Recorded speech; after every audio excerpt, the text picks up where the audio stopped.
The night had fallen heavily over the small, isolated town, wrapping every house and every narrow street in an unsettling silence.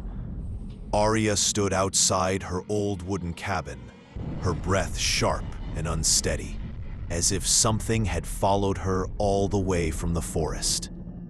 She had felt uneasy since sunset, but once darkness settled, the uneasiness transformed into a chilling fear she couldn't ignore. In the far distance, she heard a faint cry, soft at first, then trembling with pain, and finally turning into something neither human nor animal. The locals had often whispered about a lost spirit that wandered through the forest path, crying for help but dragging the living closer to death. Arya never believed those stories until tonight. Every time the wind moved, she felt the cry shifting, as if circling her. When she stepped toward the door, a cold breeze wrapped around her spine, as though invisible fingers brushed against her neck. Arya pushed the cabin door open and stepped inside, trying to calm herself. The old wooden structure creaked with every movement, as if warning her to leave. She lit a lantern, but the flame flickered strangely, dancing as if reacting to something unseen. Her heart thudded painfully as she remembered the forest legend. The crying shadow, a spirit that mimicked the voice of someone young to lure victims into the woods. The strange thing was, the cry she heard tonight sounded exactly like her little sister, Mia, who had disappeared 3 years ago in the same forest. Arya shook her head, refusing to believe what her mind was trying to accept. She locked the door, but the moment the latch clicked, the crying came again, this time from right outside the window. Slow, dragging, whimpering. Arya stepped back, her hands trembling. The window, she gathered the courage to peek through the foggy window, wiping the glass with her sleeve. The yard outside was completely still, but deep in the shadows, she noticed a faint silhouette, thin, swaying, almost broken. Her breath caught when she heard a small voice whisper, "Arya, help me."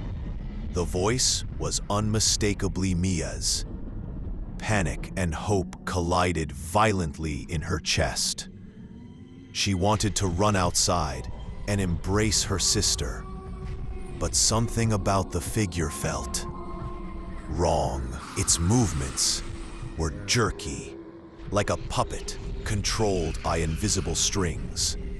The lantern's flame behind her suddenly hissed and dimmed, and the shadow outside turned its head slowly, unnaturally slow, until it faced the window directly. Arya stumbled backward as the silhouette pressed its face against the glass, but the features were distorted, blurred, like melted clay. The figure whispered again, only this time Arya grabbed a metal rod lying near the fireplace, forcing her hands to stop shaking. She knew she couldn't stay inside forever. If it truly was Mia, she had to know. But if it wasn't, she had to survive. She opened the door just wide enough to step outside. The cold night air bit into her skin like icy needles. The crying stopped instantly, replaced by a thick, oppressive silence. The silhouette was still standing there, head tilted, body twisted, unnaturally. When Arya called out her sister's name, the figure flinched, then slowly started walking backward, its feet dragging, leaving long trails in the dry dirt. Though no dust rose, something about its retreat felt like an invitation. Arya followed cautiously, each step echoing louder than it should. The trees loomed overhead, their twisted branches forming shapes like reaching hands. As she stepped fully, the deeper she went, the more distorted the forest became. The trees seemed to shift positions when she wasn't looking, and the air carried whispers that were not her own thoughts. The figure walked ahead, crying softly, but now the cry changed tone. Sometimes high-pitched, sometimes deep, sometimes sounding like multiple voices overlapping. Arya's flashlight flickered with every step, revealing short glimpses of movement between the trees, glimpses of pale hands clutching bark, eyes blinking from the shadows, and shapes crawling silently across the forest floor. Arya tried to ignore them, focusing only on the figure ahead. Suddenly, it stopped. Its body convulsed, spine arching upward until its head snapped back unnaturally. Arya gasped as it collapsed to the ground, shaking violently. Before she could step closer, the figure lifted its head toward her, its mouth stretched wide open. Terrified, Arya stumbled backward, but the forest behind her shifted again, trapping her between the trees. She turned back to the collapsed figure, only to see it slowly rising, not standing, but floating, legs dangling uselessly. Its face slowly morphed, smoothing and reshaping into Mia's face. Almost. The eyes were too dark, too hollow, and too hungry. Arya felt a mixture of grief and horror twist inside her. The creature floated closer, its head twitching, its smile stretching unnaturally. "Mia is gone," it said with a layered voice, "but she left something for you." It extended a thin, elongated hand. On its palm lay a small necklace, Mia's necklace, the one she never took off. Arya's eyes filled with tears. She reached for it, but the moment her fingers touched the chain, the creature lunged forward, moving faster than her eyes could track. Arya dropped the necklace and ran, branches slashing her arms as she pushed through the dark. The forest had turned against her. Roots twisted around her ankles. Tree trunks split open, revealing hollow faces, silently screaming. The path kept shifting under her feet, leading her deeper instead of out. She felt the creature gaining on her, its cold breath brushing her neck, its distorted voice echoing through the trees. Desperate, she spotted an old abandoned cabin, one she had never seen before. She rushed inside and slammed the door. The interior smelled of rot and damp earth. Strange markings covered the walls, symbols carved with nails. In the corner lay an old journal. Arya flipped it open with trembling hands. The pages described the same creature, the crying shadow, a shape that steals the voices of lost souls to lure the living. The journal's final pages were smeared with dried mud and old blood. The last entry read, "If it takes someone you love, never follow.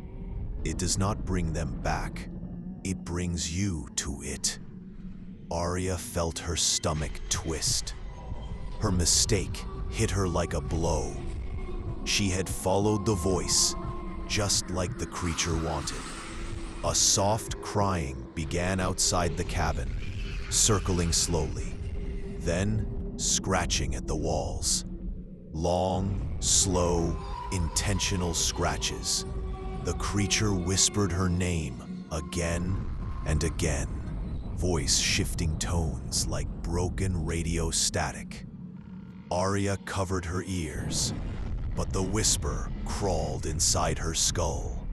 The door handle began to turn, not violently, but gently, like someone politely trying to enter. Then came Mia's voice again, soft, trembling. "Arya, I'm scared. Open the door." Tears streamed down Arya's face as she fought the urge to believe it. The creature knocked, 3 slow knocks that shook the entire cabin. The lantern inside the cabin flickered, then went out completely, plunging her into pure darkness. Arya crawled backward until she hit the wall, her breath shallow and rapid. She heard the creature breathing just outside the door. Long, slow, cold breaths that seeped under the cracks. Suddenly, the journal pages began flipping on their own, as if an invisible hand was searching for something.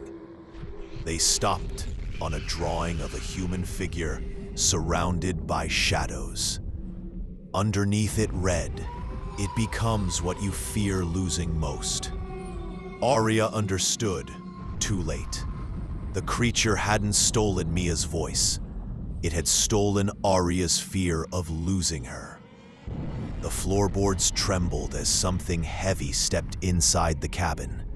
Without opening the door, Arya felt a cold presence behind her. She turned slowly, heart pounding, and saw the figure standing inches away, its hollow eyes reflecting her own terrified face like a mirror. "Stop." The creature leaned close, its breath freezing her skin. "Now you understand," it whispered softly. "I don't take voices, I take hearts." Its face shifted again.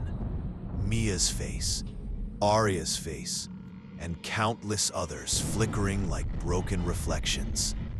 Arya tried to scream, but no sound came. The creature touched her chest lightly, and a burning cold spread through her body. Her vision blurred as the cabin walls stretched and twisted, turning into a dark void. She felt herself sinking, like her soul was being pulled out thread by thread. The last thing she saw was the creature smiling, a slow, unnatural smile, as it whispered, "You will cry for me now." When the sun rose the next morning, the forest was silent. The abandoned cabin stood empty. Only a single necklace lay on the floor. Mia's necklace, still warm, as if held tightly just moments before. And from deep inside the trees, a new voice began to cry.